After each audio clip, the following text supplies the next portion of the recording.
मध्य प्रदेश की नई पीढ़ी ने मध्य प्रदेश सरकार की खटिया खड़ी कर रखी है। न्यू जनरेशन यानी सन 2010-12 के बीच जन्मी पीढ़ी इस समय मध्य प्रदेश के अनेक जिलों में सड़कों पर उतर आई है। सरकार के विकास के बने बनाए और चमचमाते पोस्टरों को ऐसे उधेड़ा है कि सरकार की बखिया उधेड़ कर रख दी है। इससे पहले जब आंदोलन हुआ था, जैन आंदोलन को सरकार ने कॉकरोच आंदोलन या फिर विदेशी मानसिकता या फिर वर्तमान में विदेशी ताकत और कुछ कह के संबोधित किया जाता है। लेकिन इन्हें क्या कहा जाएगा जो मध्य प्रदेश की वो पीढ़ी जो अब तक मतदान देने के लिए शायद सक्षम नहीं है।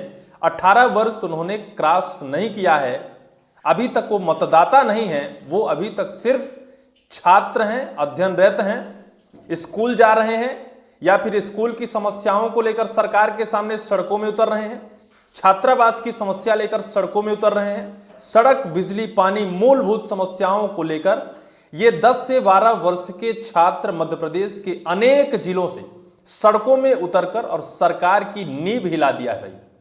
हालांकि सरकार इनको लेकर कोई कोताही बरतने के मूड में नहीं है, उनको नजरअंदाज करने के मूड में नहीं है। जिनके घर का बच्चा निकलकर सड़कों में आंदोलन कर रहा है, उनके माँ बाप के मानसिकता में भी बड़ा बदलाव आएगा कि अगर बच्चा अपनी मांग को लेकर सड़क में है, इसका मतलब सरकारें कुछ नहीं कर रही हैं। जो कुछ पोस्टर लगाए गए हैं वो सिर्फ चमचमाते कांच के पोस्टर हैं, जिनके पीछे कूड़ा और कबाड़ के अलावा कुछ नहीं है। सब टूटा फूटा है, कहीं कोई व्यवस्थाएं, सरकार के दावे और वादों में कोई दम नहीं है।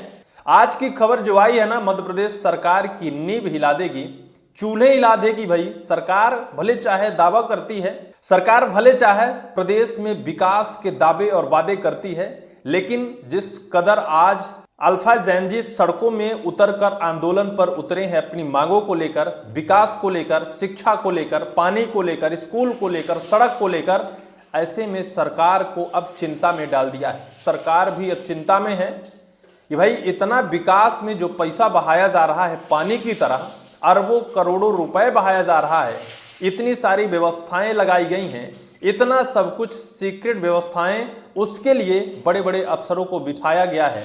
क्या ये लोग सिर्फ बैठकर कुर्सियां तोड़ रहे हैं? इनको भनक नहीं होती है अव्यवस्थाओं को लेकर? बच्चियां छात्रावास में खाना उन्हें नहीं मिल रहा है, उन्हें बिस्तर नहीं मिल रहा है आराम करने के लिए हॉस्टल में। अभी एक खबर शहडोल से आई है, जहां बच्चियों ने आरोप लगाया कि हॉस्टल में कोई व्यवस्था नहीं है। धार जिले में बच्चियों ने आधी रात को खिड़की और दरवाजे से निकलकर सड़कों में जाकर कलेक्टर से मिलने पहुंच गईं। उनका आरोप था कि छात्रावास में सिर्फ 50 या 40 बेड हैं और बच्चियां 140 हैं। कैसे आखिर वो रह पाएंगी, कैसे पढ़ पाएंगी?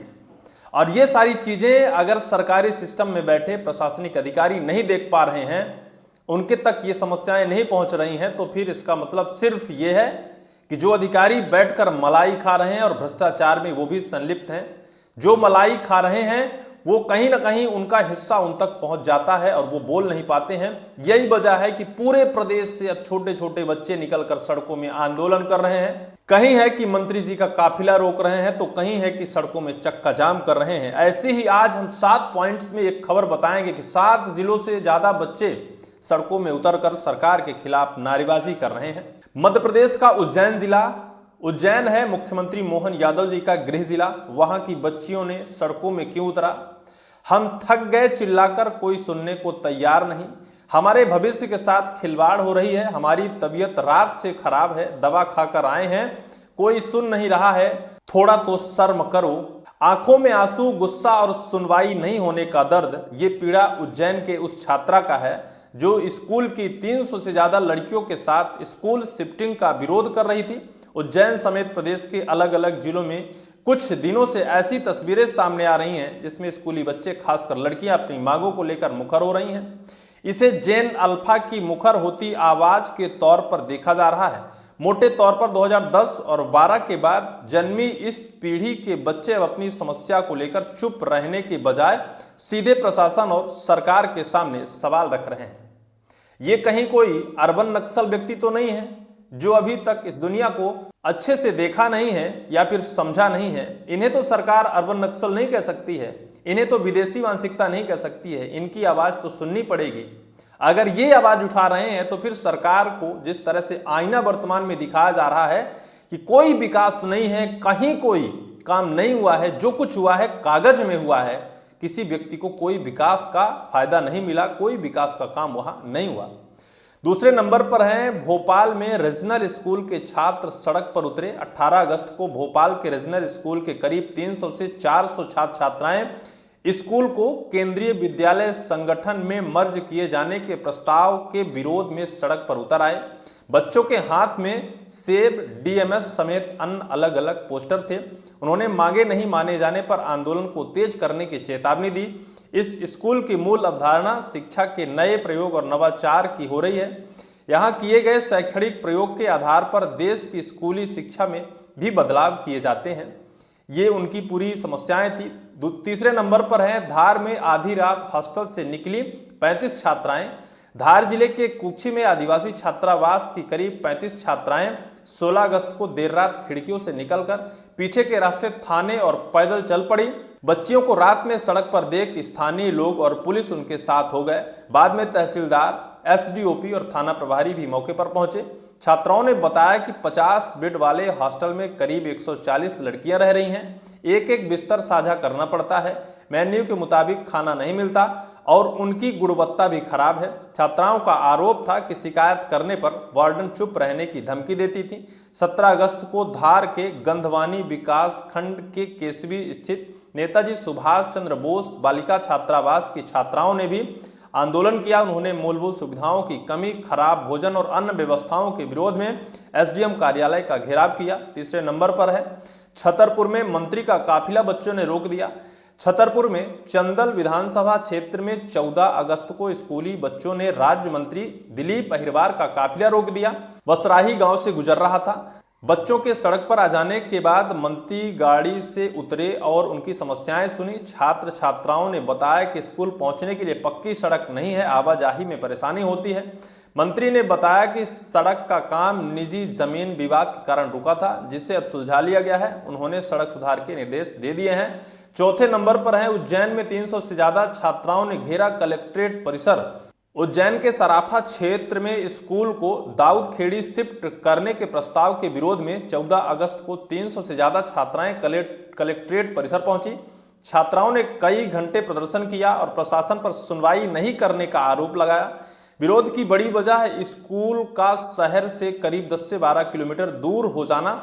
छात्राओं के मुताबिक इससे सुरक्षा, परिवहन, समय और अतिरिक्त खर्च की समस्या पैदा होगी। प्रदर्शन के दौरान 2 छात्राएं बेहोश हो गई थी। फिलहाल स्कूल शिफ्टिंग का फैसला टल गया है। 5वें नंबर पर है सागर में कीचड़ भरे रास्ते पर चक्का जाम बच्चों ने किया। 17 अगस्त को सागर जिले के खुरई तहसील के निवारी गांव में हाई स्कूल तक पक्का रास्ता नहीं होने से परेशान छात्र छात्राओं ने चक्का जाम कर दिया। मुख्य सड़क से स्कूल तक करीब 1.5 किलोमीटर रास्ता बारिश में कीचड़ और पानी से भर गया। ग्रामीणों के मुताबिक स्कूल भवन 3 साल पहले बन चुका है, लेकिन वहां तक पहुंचने के लिए सड़क नहीं बनी। मौके पर पहुंचे अधिकारी भी कीचड़ के कारण स्कूल तक नहीं पहुंच सके। प्रशासन ने बारिश तक पंचायत भवन में कक्षाएं लगाने का आश्वासन दिया। 6वें नंबर पर है विदिशा में छात्राओं ने बसें रोक दी थी। 12 अगस्त को विदिशा के सिरोज में ग्रामीण क्षेत्र से स्कूल जाने वाली छात्राओं ने निजी बस का किराया बढ़ जाने के विरोध में प्रदर्शन किया।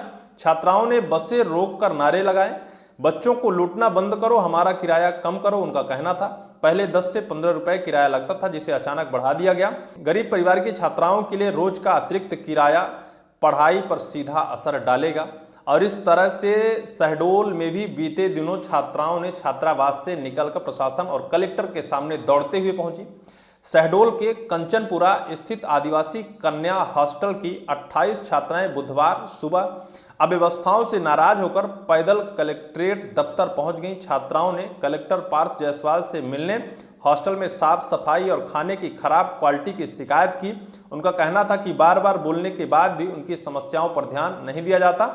लेकिन एक जगह का मामला नहीं है, पूरा मध्य प्रदेश इस वक्त अल्फा जैंज से ग्रसित है, पीड़ित है, परेशान है। सरकार के नाक में दम इन बच्चों ने कर रखा है। तो निश्चित तौर पर कहीं ना कहीं विकास के दावों की धज्जियां उड़ रही हैं। सरकार विकास के दावे तो कर रही है, लेकिन बच्चे कह रहे हैं कि यहाँ कोई विकास नहीं है, कोई व्यवस्थाएं नहीं है, और यही वजह है कि बच्चे सड़क पर उतरकर अब सरकारी सिस्टम का विरोध कर रहे हैं। लेकिन व्यवस्थाओं में सुधार होना चाहिए। इस पूरी वीडियो को लेकर आपकी क्या राय होगी, कमेंट सेक्शन पर कमेंट आप जरूर करिएगा।